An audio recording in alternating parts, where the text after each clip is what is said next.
नमस्कार दोस्तों, अनुज study guide में आप सभी का एक बार फिर से स्वागत है। जीके के टॉप 25 प्रश्न जो कि प्रीवियस ईयर एग्जाम में पूछे गए हैं और बार बार पूछे जाते हैं, उनका कलेक्शन किया गया है और सभी क्वेश्चन बहुत ही इंपॉर्टेंट है और सभी क्वेश्चन पूछे गए हैं।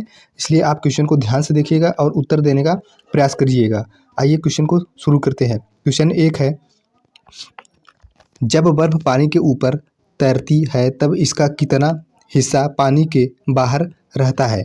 तो इसका सही आंसर है 0.1%, यानी कि 1/10% हिस्सा पानी के ऊपर बाहर रहता है। आइए इसके बारे में और कुछ फैक्ट देख लेते हैं। शुद्ध जल का 4 डिग्री सेंटीग्रेड पर घनत्व अधिकतम होता है, इम्पॉर्टेंट है। शुद्ध जल में बर्फ का 90% भाग पानी के अंदर और 10% भाग पानी के बाहर रहता है। आप इसे भी याद कर लेंगे, इम्पॉर्टेंट है। क्वेश्चन नंबर 2 है, ध्वनि निम्न माध्यमों में से किसमें यात्रा नहीं कर सकती है? तो इसका सही आंसर है ध्वनि निर्वात में यात्रा नहीं कर सकती है। ध्वनि को यात्रा करने के लिए किसी माध्यम की आवश्यकता होती है। ध्वनि की चाल गैसों में सबसे कम तथा ठोस में सबसे अधिक होती है। आप इसको भी याद कर लेंगे। क्वेश्चन नंबर 3 है, वर्ल्ड वाइड वेब WWW का आविष्कार कब हुआ था? तो इसका सही आंसर है 1989 में WWW का आविष्कार हुआ था। आइए इसके बारे में और फैक्ट देख लेते हैं। इसका आविष्कार टिम बर्नर्स-ली ने 1989 में किया था। इसका फुल फॉर्म भी आप याद कर लेंगे। और माइक्रोसॉफ्ट के संस्थापक बिल गेट्स एवं पॉल एलन है। यह भी क्वेश्चन पूछा जाता है, तो आप इसे भी याद कर लेंगे। आइए क्वेश्चन नंबर 4 है, बिजली के बल्ब का फिलामेंट किसका बना होता है? तो इसका सही आंसर है टंगस्टन का बना होता है फिलामेंट बिजली के बल्ब का। आइए इसके बारे में और देख लेते हैं डिटेल। बल्ब के अंदर नाइट्रोजन व आर्गन जैसी निष्क्रिय गैसें भरी जाती है। बल्ब का आविष्कार एडिसन ने किया था। यह भी इम्पॉर्टेंट है, आप इसको भी याद कर लेंगे। आइए क्वेश्चन नंबर 5 है, जो कि बहुत ही इंपॉर्टेंट है, मोस्ट इंपॉर्टेंट इसको आप कह सकते हैं। प्रोटियम, ड्यूटेरियम और ट्राइटियम किसके समस्थानिक है? तो इसका सही आंसर है ये तीनों हाइड्रोजन के समस्थानिक हैं। आइए इनके बारे में कुछ और देख लेते हैं। जैसे कि समस्थानिकों के परमाणु संख्या समान होती है। समस्थानिकों के परमाणु संख्या समान होती है, किंतु परमाणु भार भिन्न होता है। और स्कैंडियम धातु के 13 समस्थानिक होते हैं। आप इसे भी याद कर लेंगे। क्वेश्चन नंबर 6 है, ऊर्जा का पिरामिड कैसा होता है? तो इसका सही आंसर है ऊर्जा का पिरामिड सदैव ऊपर की ओर होता है। आप इसको याद कर लेंगे। बहुत ही इंपॉर्टेंट क्वेश्चन है, जो कि पर्यावरण से संबंधित है, लेकिन बार बार एग्जाम में पूछा जाता है। क्वेश्चन नंबर 7 है, निम्न में से कौन सा कार्बनिक अम्ल के नाम से जाना जाता है? तो फिनाल को कार्बनिक अम्ल के नाम से जाना जाता है। यह एक फिनाल द्वारा खरपतवार नाशक औषधियाँ बनाई जाती है। आप इसे भी याद कर लेंगे। इसके द्वारा औषधियाँ बनाई जाती है जो कि खरपतवार नाशक होती है। क्वेश्चन नंबर 8 है, मानव शरीर में कोशिका की खोज किसने की थी? ये विज्ञान का जीव विज्ञान क्वेश्चन है और इसका सही आंसर है रॉबर्ट हुक ने मानव शरीर में कोशिका की खोज की थी। आप इसको याद कर लेंगे, क्वेश्चन ये बार बार रिपीट होता है। आइए इसके बारे में कुछ फैक्ट देख लेते हैं। कोशिका जीवों की संरचनात्मक एवं कार्यात्मक इकाई होती है। कोशिका सिद्धांत का प्रतिपादन स्लाइडन एवं स्वान ने किया था। इसको भी आप याद कर लेंगे। और माइटोकॉन्ड्रिया को कोशिका का शक्ति गृह यानी पावर हाउस कहा जाता है। क्वेश्चन नंबर 9 है, दाचीगाम राष्ट्रीय उद्यान कहाँ स्थित है? तो इसका सही आंसर है जम्मू कश्मीर में है दाचीगाम राष्ट्रीय उद्यान।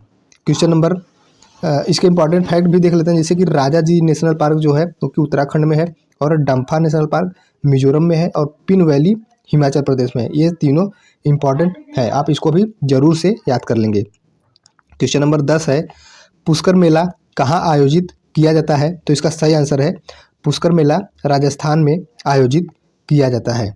आइए और कुछ त्यौहार को देख लेते हैं। जैसे फ्लेमिंगो फेस्टिवल आंध्र प्रदेश में मनाया जाता है, इंपॉर्टेंट है। सरहुल त्यौहार झारखंड में, ये भी इंपॉर्टेंट है। हार्नबिल त्यौहार नागालैंड में, और बथुकम्बा व बोनालू ये सब तेलंगाना में मनाया जाता है। सभी के सभी इंपॉर्टेंट है, आप इसे जरूर याद कर लेंगे। क्वेश्चन नंबर 11 है, आनुवंशिकता की मूल इकाई क्या है? तो इसका सही आंसर है जीन। आनुवंशिकता की मूल इकाई है। आइए इसके बारे में कुछ और फैक्ट देख लेते हैं। जैसे जीन का निर्माण डीएनए से होता है। जीन शब्द का नाम पहली बार जोहानसन ने दिया था, जीन शब्द को। आइए अगला क्वेश्चन देखते हैं। क्वेश्चन नंबर 12 है, 5 जगत वर्गीकरण का प्रतिपादन किसने किया था? 5 किंगडम वर्गीकरण, इसका प्रतिपादन किसने किया था? तो इसका सही आंसर है विटेकर ने इसका वर्गीकरण किया था, 5 किंगडम वर्गीकरण का। आइए कुछ इसके इंपॉर्टेंट फैक्ट देख लेते हैं। जैसे कि द्विनाम पद्धति की स्थापना कार्ल लिनियस ने की थी, और लिनियस को ही वर्गीकी का यानी टैक्सोनॉमी का पिता कहा जाता है। ये भी इंपॉर्टेंट फैक्ट है, इसको भी याद कर लीजिएगा। क्वेश्चन नंबर 13 है, सत्रिया नृत्य किस राज्य का शास्त्रीय नृत्य है? तो इसका सही आंसर है असम का एक शास्त्रीय नृत्य है सत्रिया, जो कि नवीनतम है, वर्तमान में 8 है। आइए इनकी फैक्ट देख लेते हैं। जैसे कि सत्रिया नृत्य को सन 2000 में शास्त्रीय नृत्य की श्रेणी में शामिल किया गया था।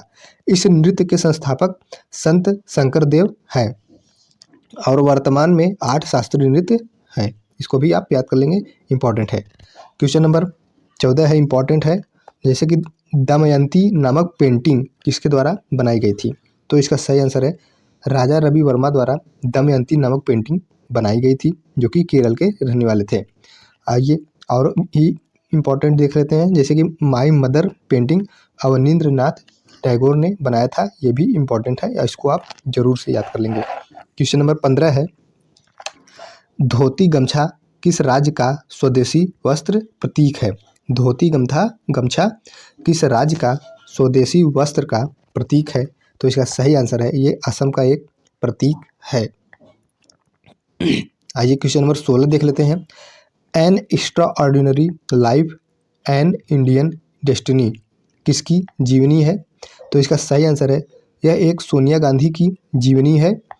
आइए और कुछ इंपॉर्टेंट फैक्ट देख लेते हैं, कुछ महत्वपूर्ण पुस्तकें। जैसे 5 पॉइंट समवन चेतन भगत की पुस्तक है, और इंडिया 2020 अरुण शौरी की पुस्तक है, और अनटचेबल मोस्ट इम्पॉर्टेंट है, ये मुल्क राज आनंद की पुस्तक है।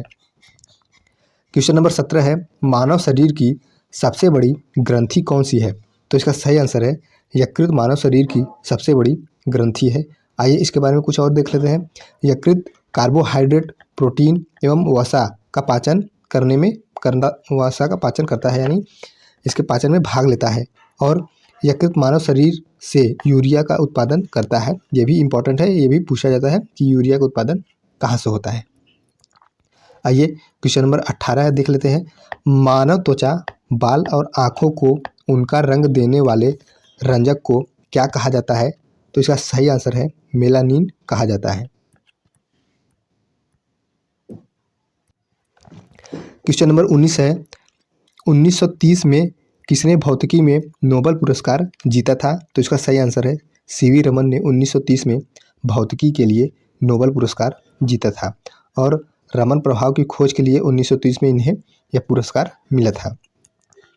क्वेश्चन नंबर 20 है, ज्ञानपीठ पुरस्कार किस वर्ष में शुरू की गई थी? तो इसका सही आंसर है 1961 में ज्ञानपीठ पुरस्कार की शुरुआत की गई थी, और प्रथम पुरस्कार 1965 में जी शंकर कुरूप को मलयालम साहित्य के लिए मिला था। क्वेश्चन नंबर 21 है, यूनिसेफ की स्थापना किस वर्ष हुई थी? तो इसका सही आंसर है 1946 में यूनिसेफ की स्थापना हुई थी। आइए इसके बारे में इंपॉर्टेंट फैक्ट देख लेते हैं। इसकी स्थापना 11 दिसंबर 1946 को हुआ था, और इसका मुख्यालय न्यूयॉर्क में यानी अमेरिका में है, और इसका पूरा नाम है United Nation children's fund. Question number 22 है, मानव विकास सूचकांक कौन तैयार करता है? मोस्ट इंपॉर्टेंट क्वेश्चन है। तो इसका सही आंसर है संयुक्त राष्ट्र विकास कार्यक्रम मानव विकास सूचकांक जारी करता है। पहली बार यह 1990 में जारी किया गया था मानव विकास सूचकांक को। क्वेश्चन नंबर 23 देखते हैं, किसने गांधी जी के नमक सत्याग्रह में भाग लिया?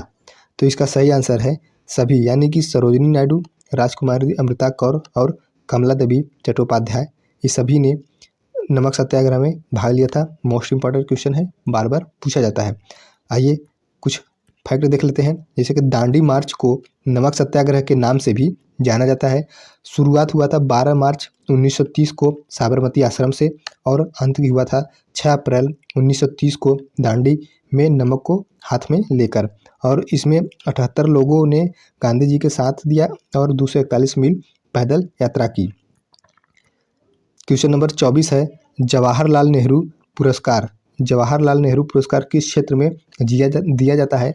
तो इसका सही आंसर है अंतर्राष्ट्रीय समझदारी के लिए जवाहरलाल नेहरू पुरस्कार दिया जाता है। आइए इसके बारे में फैक्ट देख लेते हैं। यह पुरस्कार भारत सरकार द्वारा 1965 में शुरू किया गया था। यह पुरस्कार भारतीय सांस्कृतिक संबंध परिषद द्वारा दिया जाता है। भारतीय सांस्कृतिक संबंध परिषद द्वारा यह पुरस्कार दिया जाता है। ये भी इम्पोर्टेंट है, इसको भी आप याद कर लेंगे। क्वेश्चन नंबर 25 है, मोस्ट इम्पोर्टेंट क्वेश्चन।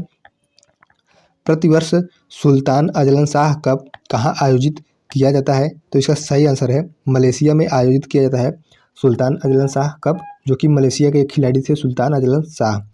आइए इसके बारे में फैक्ट देख लेते हैं। इसकी शुरुआत 1983 में हुई थी।